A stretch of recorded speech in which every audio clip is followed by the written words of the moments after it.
से जहां जम्मू कश्मीर में रोहिंग्या शरणार्थियों की जांच में बड़े खुलासे हुए हैं। रोहिंग्याओं को सुरक्षा एजेंसियां बड़ा खतरा मान रही हैं। लंबे समय से 4 एनजीओ रोहिंग्याओं की जो है मदद कर रही है। ये बड़ी खबर निकल के सामने आई है। जम्मू कश्मीर में रोहिंग्याओं से जुड़ी ये बड़ी खबर निकल के सामने आई है।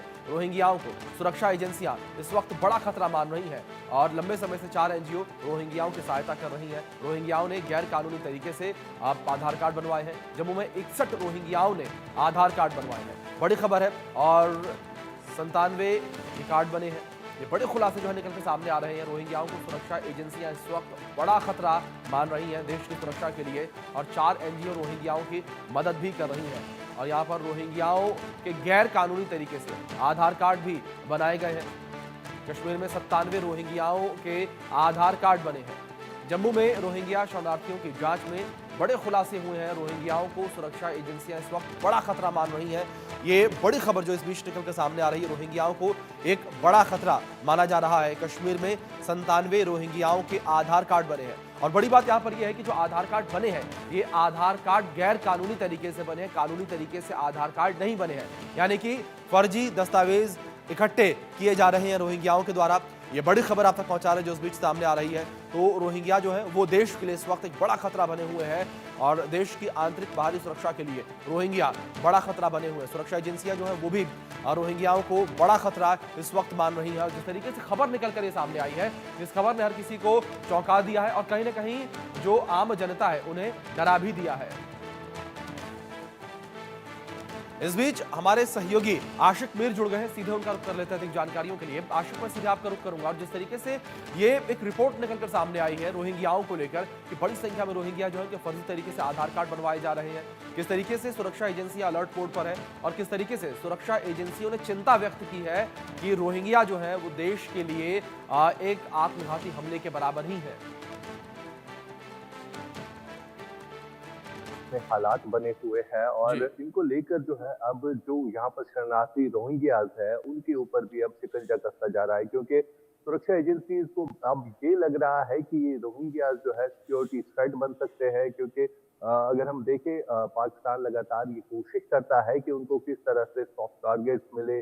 जैसे पहले कश्मीर के उन लोगों को इस्तेमाल किया जाता था जो ज्यादातर जिनकी जहनियत जो है कम रहती थी, तो अब एक जो बड़ा वेपन के तौर पर भी इनको यूज कर सकते हैं, जिसको लेकर अब जो है इनके डॉक्यूमेंट्स चेक किए जा रहे हैं। क्योंकि काफी टाइम से रोहिंग्या जो है जम्मू में सेटल्ड है या देश के अलग अलग हिस्सों में अभी भी रोहिंग्या की काफी ज्यादा तादाद जो है वो मौजूद है। अब जो है जांच एजेंसी को अब ये लग रहा है कि ये एक बड़ा सिक्योरिटी थ्रेट बन सकता है, जिसको लेकर अब इनके जितने भी डॉक्यूमेंटेशन है वो वेरीफाई किया जा रहा है। और ये भी खुलासा हुआ है कि कई सारे ऐसे रोहिंग्याज हैं जिनके आधार कार्ड भी फर्जी बने हुए हैं और उन ऑफिसर्स पर भी अब शिकंजा कसता जा रहा है जिन ऑफिसर्स ने इनके ये नकली या जाली कार्ड्स बनाए हैं।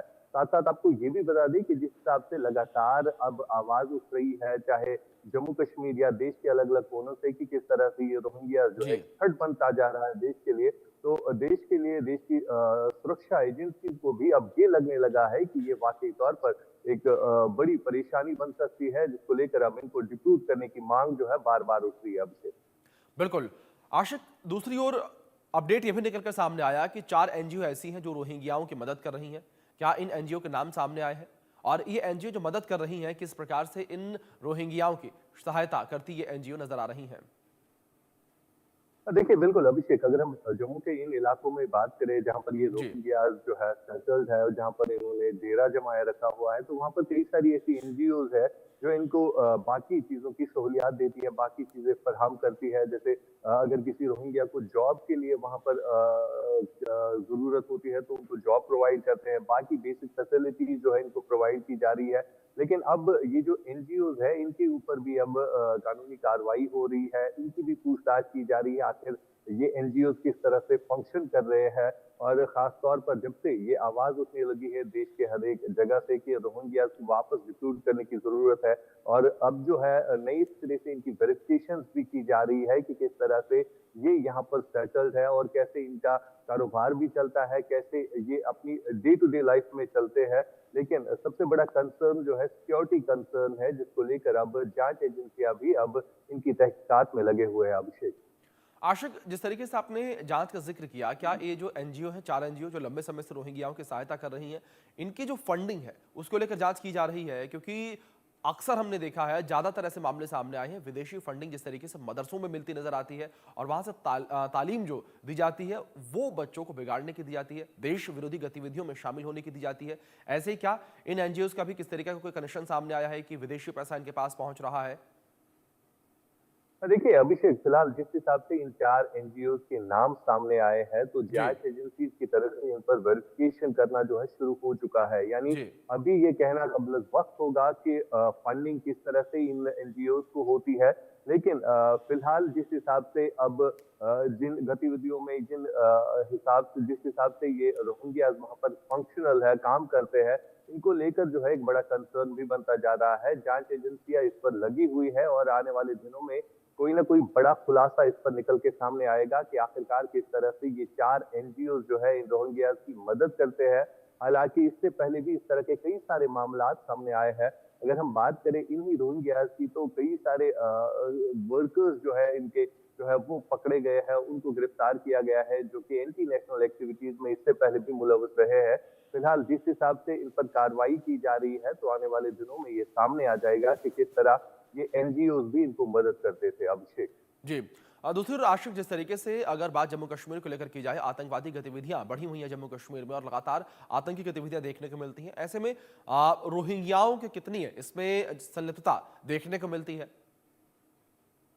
देखिए, जिस हिसाब से अगर हम कश्मीर घाटी की बात करें, यहाँ पर काफ़ी टाइम तक शांति बनी हुई थी। 2019 के बाद यहाँ जी। पर हालात सुधरे थे। लेकिन अचानक हालातों को फिर से बिगाड़ने की कोशिश जो है की जा रही है।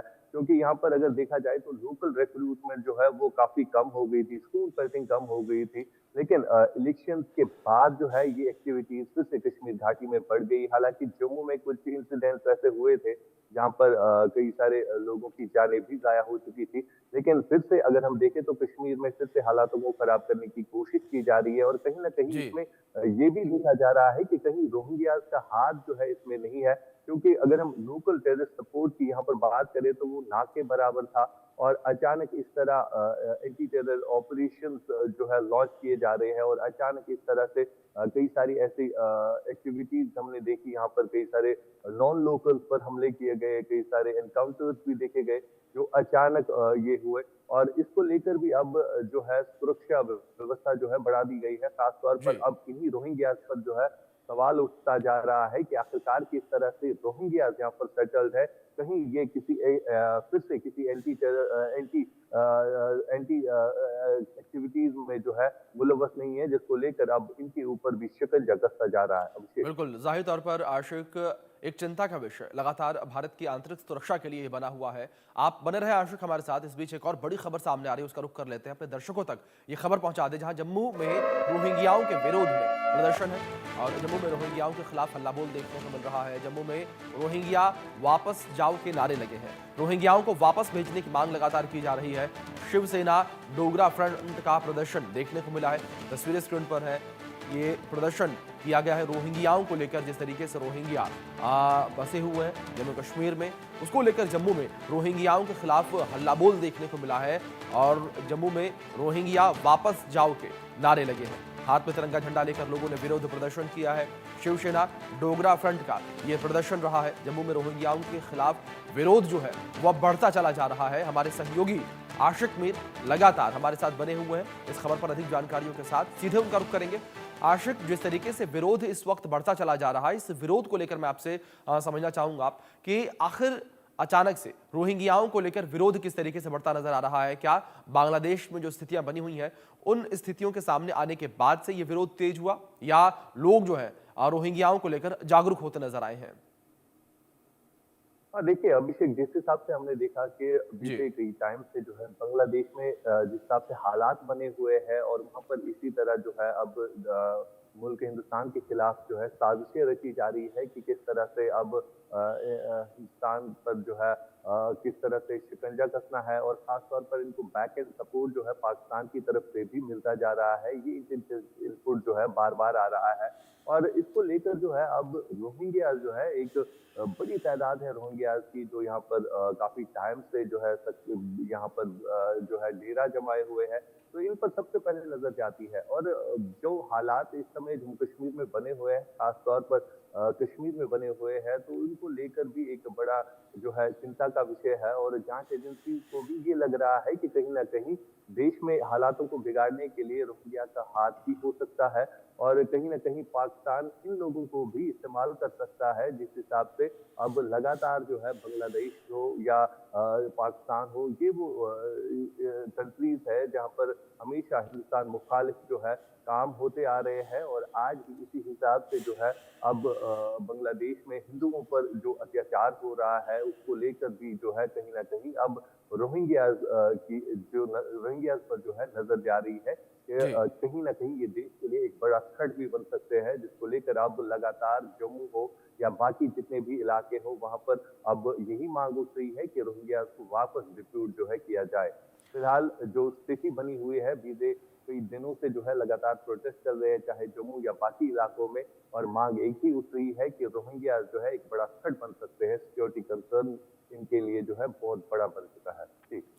आशिक, जो ये रोहिंग्या है, जिस तरीके से कई सारी खबरें निकलकर सामने आई कि जम्मू में आधार कार्ड फर्जी तरीके से बनवाए गए, कश्मीर घाटी में भी आधार कार्ड रोहिंग्याओं ने फर्जी तरीके से बनवाए हैं। अब ऐसे में सुरक्षा एजेंसियां इस पूरे मामले को लेकर किस तरीके से जांच पड़ताल कर रही हैं, और सुरक्षा एजेंसियों के द्वारा क्या कुछ कहा गया है कि किस तरीके से ये रोहिंग्या जो है देश के लिए खतरा बनते जा रहे हैं? देखिए, मैं आपको बताना चाहूँगा जिस हिसाब से इनके आधार कार्ड बने हो, और जी। या दूसरी बात यहाँ पर ये भी सामने आ रही है कि कई सारे इनके जो बच्चे हैं उनकी शादियाँ भी जो है कश्मीर में हुई है या जम्मू में हुई है। तो ये कहीं न कहीं एक बड़ा कंसर्न भी है सिक्योरिटी एजेंसीज़ के लिए। फिलहाल इन पर जो है इन्वेस्टिगेशन चल रहा है, जी। और अगर हम बात करें बीते कुछ महीने पहले भी कई सारी लड़कियों को भी गिरफ्तार किया गया था कश्मीर में, बांडीपोरा के इलाके से, जहाँ पर 7 रोहिंग्या लड़कियों को जो है गिरफ्तार किया गया, जो कि फ्लश ट्रेड में मुलव्वस पाई गई थी। यानी कहीं न कहीं अब एक बड़ा कंसर्न भी है इन रोहिंग्याज़ को लेकर। किसी भी तरीके से इनको इस्तेमाल भी किया जा सकता है, क्योंकि लगातार इस पर नज़रें जो है बनी हुई, चाहे बांग्लादेश की हो, चाहे पाकिस्तान की हो। तो उनके लिए तो एक कह सकते हैं हम एक सॉफ्ट टारगेट भी रह सकता है उनको, इनके ज़हनों को मुतासिर करने का। फिलहाल इस हवाले से जो है सिक्योरिटी एजेंसीज़ जो है वो मुतहरिक हो चुकी है, वो अलर्ट हो चुकी है, जिसको लेकर अब इनके लिए जो है शिकंजा कसा जा रहा है, और लगातार जिस हिसाब से मांग भी उठ रही है, हर एक शख्स चाहता है कि रोहिंग्याज़ को वापस डिप्यूट किया जाए। अभिषेक। आशिक, मैं एक चीज और समझना चाहूंगा आपसे। अगर जम्मू कश्मीर की सरकार को लेकर बात की जाए तो सरकार का रवैया कुछ सख्त अभी तक नहीं दिखा रोहिंग्याओं को लेकर। किस तरीके से सरकार रोहिंग्याओं को लेकर रिएक्ट करती नजर आ रही है, किस तरीके से सरकार चिंता व्यक्त कर रही है इस पर? देखिए, अगर हम सरकार की तरफ से देखें तो फिलहाल सरकार की तरफ से ऐसा कोई कदम नहीं उठाया जा रहा है। हालांकि जी। कांग्रेस के जो प्रेसिडेंट है, वर्किंग प्रेसिडेंट तारिक हमीद जरा, उनकी तरफ से भी 2 दिन पहले एक बयान आया कि रोहिंग्या जो मुस्लिम है उनको तंग ना किया जाए, हालांकि उनको जो है वहां पर रहने दिया जाए। लेकिन जो अपोजिशन है, चाहे भाजपा हो या बाकी जो जितनी भी पॉलिटिकल पार्टीज है, उनकी तरफ से ये मांग जो है पहले से ही उसकी आ रही है। भाजपा का आज ही का ये स्टैंड नहीं है कि रोहिंग्या जी। को वापस जो है डिप्यूट किया जाए। हालांकि बीजेपी के कई सारे लीडर्स को काफी कुछ फेस भी करना पड़ा है इस पर, लेकिन लगातार पहले दिन से जो है भाजपा के लीडर्स की तरफ से यही मांग उठती जा रही है कि रोहिंग्या को वापस डिप्यूट किया जाए। लेकिन अगर हम सरकार की बात करें, नेशनल कॉन्फ्रेंस का सबसे बड़ा रोल बनता है, लेकिन नेशनल कॉन्फ्रेंस की तरफ से इस पर कोई भी बयान जो है अभी तक नहीं आया है, ना ही उनका कोई स्टेटमेंट रोहिंग्या बिल्कुल। को लेकर आया है। बिल्कुल आशिक, फिलहाल जिस तरीके से आप अगर जिक्र कर रहे हैं इसे साफ तौर पर देखा समझा जा सकता है कि कहीं ना कहीं सरकार जो है वो भी बैकफुट पर है रोहिंग्याओं को लेकर। लेकिन अब देखना यह होगा किस तरीके से रोहिंग्याओं को बाहर किया जाएगा जम्मू कश्मीर से। फिलहाल बहुत शुक्रिया आपका जुड़ने के लिए।